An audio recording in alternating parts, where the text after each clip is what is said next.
할렐루야. 오늘 우리 가족이라는 제목으로 설교 말씀을 준비하면서 마음이 조금 부담스러웠습니다. 왜냐하면 우리가 살아가는 모습들이 다 같지 않기 때문입니다. 또 그리고 가족의 모습, 또 가족의 환경, 가족의 구성원이 다 다르기 때문에 때로는 이 가족이라는 주제의 말씀이 어떤 분에게는 마음의 부담으로 다가오기도 하고 또 어떤 분에게는 힘이 되는 것이 아니라 오히려 상처가 되는 경우도 있지 않을까라는 생각을 해봤습니다. 그래서 조심스러운 마음이 듭니다. 하지만 우리는 하나님을 신뢰합니다. 하나님께서 우리를 지금까지 인도해 오셨고 또 우리 가정을 어떻게 인도해 가실지 또 어떻게 완성해 가실지 어떻게 회복해 가실지 우리는 신뢰하고 기대하게 됩니다. 우리는 그런 놀라우신 하나님의 섭리를 기대하면서 평안한 마음으로 말씀을 들어주시기 바랍니다. 요즘 아이들 동요 중에 빌보드 차트에 32위까지 올라간 노래가 있습니다. 아이들도 좋아하지만 어른들도 굉장히 좋아하고 온 가족이 즐겨 듣는 노래가 있는데요. 그게 뭐죠? 네, 샤크 상어 가족이라는 노래가 있습니다. 그 세상에는 바로 그 상어 가족이라는 노래인데요. 가족은 세상에는 모든 사람 또 모든 동물에게는 이처럼 가족들이 있습니다. 가족은 하나님께서 사람에게만 주신 것이 아니라 상어에게도 주시고 많은 동물에게도 주셨습니다. 그런데 오늘 말씀해 보니까 상어 가족과 우리 가족은 서로 다르다는 것입니다. 다른 점이 있다는 것입니다. 그래서 오늘 같은 가족이지만 하나님께서는 이 다른 점을 어떤 다른 점을 주셨는가 말씀에서 찾아보겠습니다. 오늘 이건 18절 말씀을 함께 같이 읽겠습니다. 18절 말씀입니다. 2장 18절이요. 여호와 하나님이 이르시되 사람이 혼자 사는 것이 좋지 아니하니 내가 그를 위하여 돕는 배필을 지으리라 하시니라. 아멘. 하나님께서는 사람을 만드시고 동물을 만드실 때 그 목적과 과정이 달랐습니다. 그랬던 것처럼 오늘 우리 가족을 만드시고 또 상어 가족을 만드시는데도 그 과정이 다르다는 것을 말씀해 주십니다. 우리 친구들에게 질문할 건데요. 하나님께서 이 세상을 며칠 동안 창조를 하셨죠? 한번 아는 친구 한번 손 들어 보세요. 하나님이 며칠 동안 창조하셨죠? 6일이요? 쉬는 날도 있었죠? 안식하신 날도. 며칠? 7일? 나오세요. 우리 친구 나오세요.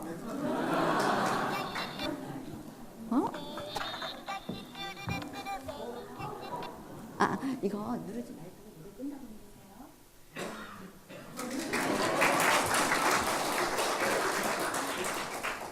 주일학교에서 굉장히 열심히 말씀을 들었는가 봐요. 하나님께서는 이 땅을 창조하시고 너무나 완벽하게 그 일을 다 끝내셨습니다. 그리고 안식하셨습니다. 하나님께서 7째 날 안식하셨다는 것은 6일 동안 내가 수고했으니까 이제 내가 쉬어야겠다 하고 안식하신 것이 아니라는 것입니다. 하나님께서 6일 동안 세상을 창조하셨다고 해서 피곤하실까요? 하나님이신데요. 그렇지 않죠. 6일 동안 힘들어서 쉰다고 하루를 안식하신 것이 아니라 6일 동안 내가 만들어 놓은 이 세상은 완벽하다는 겁니다. 그래서 더 이상 손댈 데가 없다고 하신 것입니다. 그래서 7째 날 안식하실 수 있었던 것이죠. 그런데 하나님께서 그렇게 완벽하게 지어놓으신 세상을 보면서 갑자기 이런 얘기를 하시는 거예요. 사람이 혼자 사는 것이 좋지 않다라고 말씀을 하십니다. 분명히 6일 동안 창조 다 하시고 보기에 좋았다. 이제 됐구나. 완벽하구나. 너무 좋다라고 말씀을 하셨는데 그런데 편안하게 안식까지 다 하시고 나서 하나가 빠졌구나 라고 말씀하시는 거예요.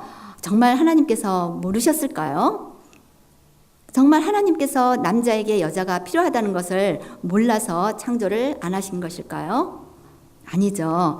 상어 부부를 창조하실 때도 또 수컷을 먼저 창조하시고 안 되겠네 하고 암컷을 창조하신 것이 아니라 하나님께서 동물을 창조하실 때도 암수를 함께 같이 창조를 하셨습니다. 그렇기 때문에 하나님은 다 알고 계시는 분이세요. 수컷과 암컷이 함께 있어야 한다는 것을 다 알고 계시죠. 또 남자에게는 여자가 필요하다는 것을 알고 계십니다. 하지만 하나님께서는 상호 가족을 창조하실 때는 아빠와 엄마를 함께 창조하셨지만 우리 가족을 창조하실 때는 아빠를 먼저 창조하시고 그 다음에 엄마를 창조하셨습니다. 왜 그렇게 창조를 다르게 하셨을까요? 그것은 창조의 목적이 다르기 때문입니다. 상어 가족과 우리 가족은 만드신 목적이 다르다는 것입니다. 하나님이 상어 가족을 창조하신 목적을 창세기 1장 22절에 있습니다. 1장 21절 함께 읽어볼까요? 1장 22절입니다. 함께 읽겠습니다. 하나님이 그들에게 복을 주시며 이르시되 생육하고 번성하여 여러 바닷물에 충만하라. 새들도 땅에 번성하라 하시니라. 그래서 중요한 단어가 생육하라, 번성하라, 충만하라 이것이죠. 상어 가족을 창조하신 목적입니다. 생육, 번성, 충만하라고 창조를 하셨습니다. 반면에 우리 가족을 창조하신 목적은 그 뒤에 1절 28절에 나오는데요. 하나님이 그들에게 복을 주시며 하나님이 그들에게 이르시되 생육하고 번성하여 땅에 충만하라. 땅을 정복하라. 바다의 물고기와 하늘의 새와 땅에 움직이는 모든 생물을 다스리라 하시니라. 여기서 중요한 단어가 이렇게 나오죠. 생육, 번성, 충만, 정복, 다스리라까지 나오고 있습니다. 비교해 보면 상어 가족을 만드신 목적은 생육하고 번성하고 충만하라 여기까지인데 어떻게 보면 아주 본성적인 그런 측면만을 목적으로 두셨습니다. 하지만 우리 가족을 만드실 때는 거기에 두 가지를 더하셨죠. 무엇이죠? 네, 정복하라, 다스리라. 이것이 우리를 만드신 목적입니다. 상어 가족과 우리 가족이 너무나 닮아 보이지만 하나님께서는 우리 가족에게 두 가지의 목적을 더 두십니다. 정복하라, 다스리라. 그래서 상어 가족은 생육하고 번성하고 충만하기만 하면 됩니다. 그냥 주어진 대로 누리면서 즐겁게 자식을 많이 낳기만 하면 됩니다. 생육하고 번성하고 충만하면 되는 것이죠. 하지만 우리 가족에게는 하나님께서 그것을 뛰어넘는 다른 목적을 주셨습니다. 그것은 정복하고 다스리라는 일. 그 일은 바로 하나님의 일이시죠. 하나님이 창조해 놓으신 이 세상, 하나님께서 만들어 놓으신 이 땅을 잘 돌보고 잘 다스리는 그 역할까지 우리에게 주셨습니다. 우리를 창조하셨다고 말씀을 하셨습니다. 그래서 하나님께서는 2장 19절에서 아담에게 모든 동물을 데리고 오십니다. 그리고 아담에게 너가 한번 이름을 지어봐라 라고 말씀을 하십니다. 그래서 아담이 이름을 짓기 시작을 하죠. 너는 사자, 너는 코끼리, 또 호랑이, 토끼, 이렇게 여러 사슴 이런 이름을 아담이 열심히 이름을 짓습니다. 우리는 아담이 지어놓은 그 이름을 기억하기조차도 너무 힘들 정도로 많은 이름을 지었습니다. 그렇다면 아담은 이 이름을 짓는데 쉬웠을까요? 쉽지 않았겠죠.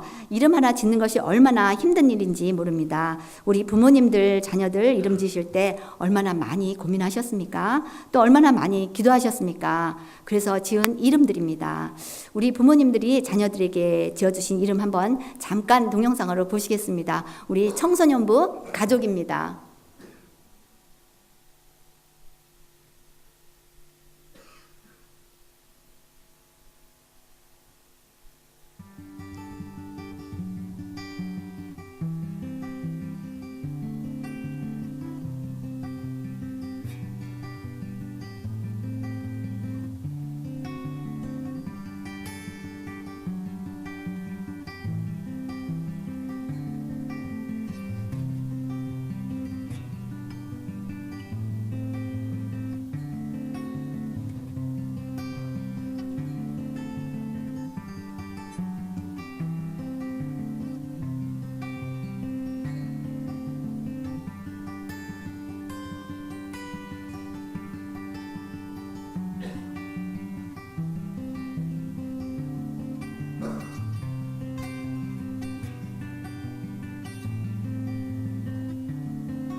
네, 이름 하나 짓는데도 생각해야 할 것이 얼마나 많은지 모릅니다.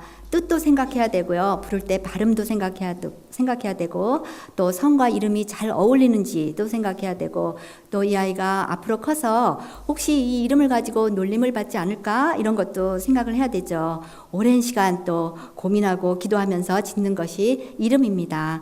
아담이 그렇게 어렵게 그 일을 감당해 냈습니다. 그런데 이름을 짓는다는 것은 단순히 어려운 일만은 아닙니다. 이름을 짓는다는 것은 통치한다, 다스린다라는 의미를 갖고 있습니다. 이름을 짓는다는 것은 그 사람을 통치하고 다스림을 의미한다고 성경에 나와 있습니다. 그래서 하나님께서는 창세기 1장에서 하나님이 먼저 이름을 다 지어 놓으십니다. 밤을 낮이라 부르시고 어둠을 밤이라 부르시고 또 궁창을 하늘이라 물을 땅이라 부르시고 또 물을 모인 물을 바다라고 부릅니다. 이미 하나님께서는 큰 이름들을 다 지어 주셨습니다. 이와 같이 이름을 짓는다는 것은 통치하고 다스린다는 의미를 가지고 있습니다. 그런데 이 역할을 이제 누구에게 맡기십니까? 바로 아담에게 주시죠. 그래서 우리 가족을 만드실 때 세워졌던 정복하고 다스리라는 그 목적을 그냥 말만 했던 것이 아니라 직접 아담에게 참여를 시킵니다. 그래서 창조하고 통치하고 다스리는 일에 동참하게 해서 아담이 그 일을 하고 있는 것입니다. 그런데 아담이 그 모든 이름을 짓다 보니까 동물들이 다 앞에 와서 이름을 짓는데 아담에게는 돕는 배필이 없는 거예요. 그래서 아담 앞에 오는 그 동물들은 암수 쌍쌍이 나와서 다 자기 짝꿍들하고 손잡고 이렇게 앉아 있는데 아담은 혼자 있는 겁니다. 그래서 2장 20절의 말씀을 함께 읽겠습니다. 2장 20절입니다. 아담이 모든 가축과 공중의 새와 들의 모든 짐승의 이름을 주니라. 아담이 돕는 배필이 없으므로. 만약 하나님께서 보실 때 단순히 아담이 짝이 없구나, 혼자 있는 것이 정말 보기 안 좋구나, 그게 안타까워서 만약에 여자를 창조하셨다면 18절 바로 뒤에 그냥 바로 여자를 만들어 주시면 되겠죠. 그리고 여자를 만들어 주시고 바로 아담과 그러니까 이브죠. 그러니까 여자와 같이 이름을 지으라고 하시면 될 텐데 하나님께서는 18절에 혼자 있는 것이 참 보기 안 좋구나 하시고는 19절부터 아담에게 이름을 지으라고 하십니다. 그런데 그 이름을 지으면서 아담이 알게 되죠. 하나님의 일, 하나님의 사명, 하나님께서 이 땅을 돌보고 다스리라고 하는 이 일을 감당하기에는 나 혼자서 안 되겠구나. 돕는 배필이 필요하구나. 이렇게 깨닫게 됩니다. 누군가 나하고 함께 일을 감당해 내야겠구나 라는 것을 알게 된 후에 하나님께서는 돕는 배필을 붙여주십니다. 그냥 주신 것이 아니라 얼마나 소중한지를 느끼고 난 후에 그 배필을 허락해 주시고 계시다는 겁니다. 그래서 21절에 아담을 잠재우시고 그 갈빗대를 취하여 여자를 만들어 돕는 배필, 그냥 돕는 것이 아니라 하나님의 일을 감당하도록 돕는 것입니다. 잘못된 길을 가도록 돕고 마음대로 살도록 돕는 것이 아니라 하나님의 일을 감당해서 하나님이 만들어 놓으신 이 땅을 잘 다스리고 잘 돌볼 수 있도록 돕는 배필을 만들어 주십니다. 그래서 상어가족과 우리 가족은 만들어지는 과정과 목적과 역할이 다르다는 것입니다. 보기에는 패밀리 같아 보이죠. 그런데 그들은 생육하고 번성하고 충만하기만 하면 끝납니다. 그러나 우리 가족은 하나님의 나라를 함께 다스리고 함께 돌보고 함께 이루어가는 서로 돕는 배필이 되어야 된다는 말씀입니다. 그런데 이토록 다른 목적, 다른 과정을 통해서 아름답게 만들어주신 우리 가족들이 본성대로 만들어지고 본성대로 살아가고 자기 본성대로 살아가는 그 상어 가족보다 왜 못한 걸까요? 왜 상어 가족은 자기들끼리는 물고 뜯고 싸우지 않는데 본능대로 살아가고 있는 저 상어 가족만 우리가 못할까요? 왜 우리들은 그 상어가 그 무서운 이빨을 드러내면서 서로 막 공격하고 서로 잡아먹을 듯이 그렇게 우리는 서로 안달하면서 살아가는 것일까요? 왜 저 동물들만 못하게 살아가고 있는 것일까요? 3장 16절의 말씀을 함께 읽겠습니다. 3장 16절입니다. 읽겠습니다. 또 여자에게 이르시되 내가 내게 임신하는 고통을 크게 더하리니 내가 수고하고 자식을 낳을 것이며 너는 남편을 원하고 남편은 너를 다스릴 것이니라 하시고, 너는 남편을 원하고 남편은 너를 다스릴 것이다. 이 부분을 쉬운 성경으로 다시 한번 제가 읽겠습니다. 너는 내 남편을 지배하려 할 것이고 남편은 너를 다스릴 것이다. 하나님이 우리 가족을 창조해 주실 때만 해도 사실 우리는 이렇지 않았습니다. 처음에 하나님께서 하와를 만들어서 이끌어 오실 때만 해도 아담이 이는 내 뼈 중에 뼈요 살 중에 살입니다 라고 감격하고 감탄을 했습니다. 둘 사이에는 아무 일도 없었습니다. 그래서 연합하고 한 몸이 될 수 있었습니다. 하나님께서 창조해 주신 그대로 아담은 나 혼자 있어서는 안 되겠구나, 나 혼자 일을 감당할 수 없구나, 그래서 하나님께서 이렇게 돕는 배필을 붙여주셨구나, 이렇게 여기면서 서로 사랑하고 존중했습니다. 하와도 하나님께서 창조해 주신 그 목적과 뜻을 따라서 남편을 돕는 배필로서 그 역할을 충실히 감당했습니다. 누가 누구를 지배하고 다스리는 관계가 아니라 서로 돕는 배필이 되어서 서로 사랑하며 서로 도우며 하나님께서 맡겨주시는 그 일을 잘 감당했습니다. 그런데 인간이 범죄한 이후에 하나님께서 먹지 말라고 하신 그 선악과를 따먹고 난 이후에 그 관계가 깨어지기 시작합니다. 이는 내 뼈 중에 뼈, 살 중에 살이라고 감탄하고 감격했던 아담의 입에서 하나님께서 주셨던 그 나와 함께 있던 저 여자가 준 이 과일 때문에 과일을 먹어서 제가 범죄했습니다 라고 그 감탄했던 여자를 도리어 비난하고 또 모든 죄와 모든 책임을 그 아내에게 떠넘기게 됩니다. 하나님께서 주셨던 사명은 이기심으로 변하게 되죠. 또 감탄은 비난이 되어버리고 또 연합은 도리어 다툼이 되어버렸습니다. 심지어 이 세상을 돌보고 다스리는 것이 아니라 서로를 지배하고 다스리기 위해서 오늘도 치열하게 살아가고 있습니다. 하나님께서는 이 땅을 정복하고 다스리라고 우리에게 사명을 주셨는데 범죄하고 나니까 서로를 정복하고 서로를 다스리려고 오늘도 우리는 치열하게 싸우며 살아가고 있다는 것입니다. 서로의 부족함을 채우기 위해서 배필로서 만났다가 범죄한 후에 나의 부족함을 채워주기를 바라고 나의 필요함을 채워주기 바라고 또 나의 욕망을 채워주기 바라는 그런 내가 지배하고 내가 다스리는 배우자가 되기를 원하는 그런 마음으로 우리가 살아가고 있다는 것입니다. 그래도 우리가 하나님께서 만들어주신 특별한 가족들 아닙니까? 하나님의 형상대로 만들어주시고 또 코에 생기까지 불어넣어주시며 만들어주신 그런 특별한 가족인데 우리가 상호 가족만 못해서 되겠습니까?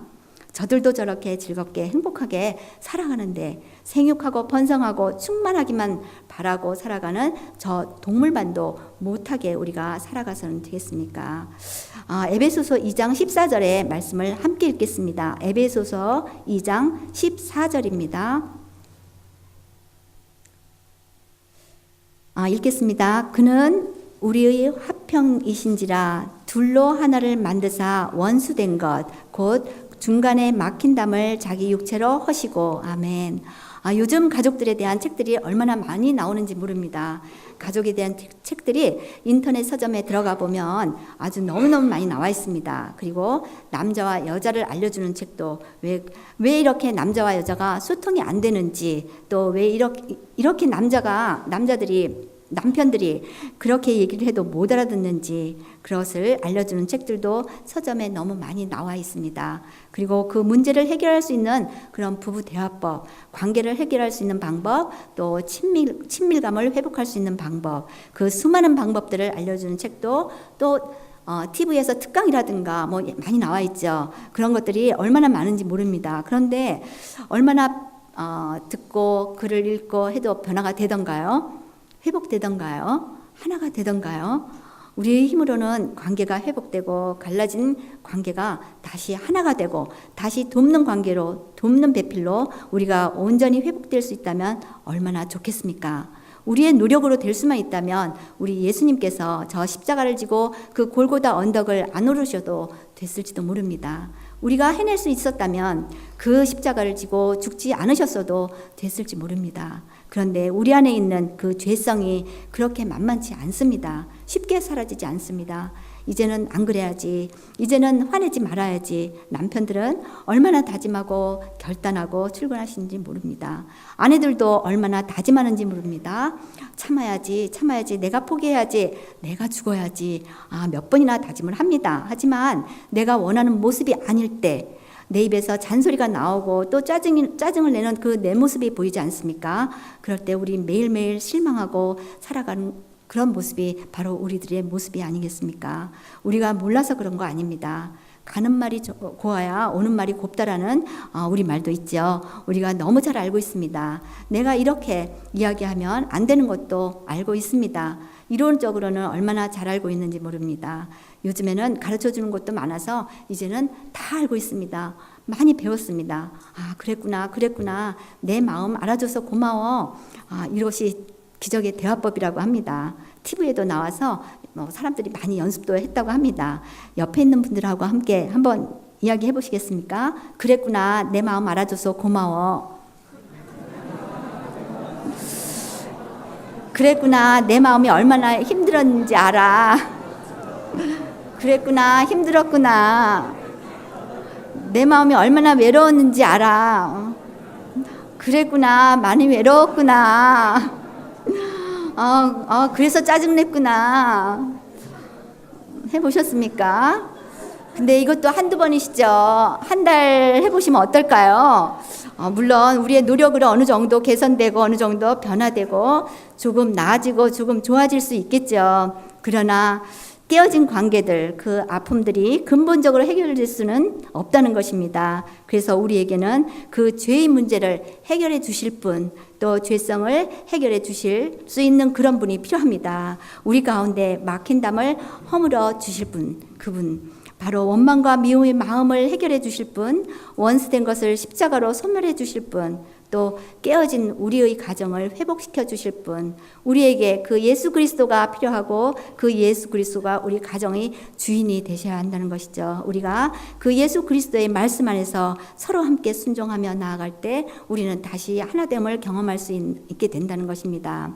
우리의 가족은 하나님께서 만들어 주신 특별한 가족입니다. 예수 그리스도가 저 십자가에서 피를 흘려서 우리가 다시 하나가 될 수 있도록, 다시 회복될 수 있도록 보혈을 흘려주신 너무나 특별한 가족입니다.